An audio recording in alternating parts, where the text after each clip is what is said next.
કેમ છો મિત્રો? આજે અમારા ત્યાં ન્યૂ મોડેલ i20 ગાડી આવેલી છે જે તમિલનાડુ પાસિંગની છે, જેમાં આપણે આરટીઓ પાસિંગ વાળી કીટ લગાવેલી છે.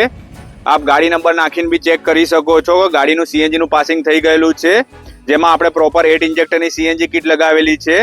માર્કેટમાં અમુક લોકો કીટ સસ્તી કરવા માટે 4 ઇન્જેક્ટર વાળી કીટ લગાવી દે છે, જેમાં ગાડીનું રિઝલ્ટ મળતું નથી. ગાડી બંધ થવાના ને એ બધા પ્રોબ્લેમ આવે છે. પ્રોપર 8 ઇન્જેક્ટર કીટ લગાવવાથી ગાડીને ઝટકા મારવાના કે કોઈ ઇસ્યુ આવતા નથી.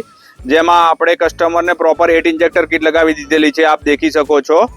જેમાં કસ્ટમરને કસ્ટમાઇઝ આપણે આગળની સાઈડ જ વાલ લગાવીને આપેલો છે. કસ્ટમરને પાછળની સાઈડ વાલ નથી લગાવો તો આપણે એ બી કરીને આપીએ છીએ. જેમાં આપણે સીએનજી નું સિલિન્ડર કંપની ટાઈપ ફિટ કરીને આપેલો છે, જ્યાં છે ત્યાં જ સ્પેર વ્હીલ રહેલું છે, આપ દેખી શકો છો. કસ્ટમરની રિક્વાયરમેન્ટ હતી કે સ્પેર વ્હીલ જ્યાં હોય ત્યાં જ રહે, મારે ચેન્જ નથી કરવું, તો આપણે એ પણ કરીને આપીએ છીએ. તમે બી તમારી i20 ને સીએનજીમાં કન્વર્ટ કરવા માંગતા હો તો ઉમિયા મોટર્સ એન્ડ ઓટો ગેસનો સંપર્ક કરી શકો છો. અમારા પેજને લાઇક કરવાનું, શેર કરવાનું અને ફોલો કરવાનું ભૂલતા નહીં.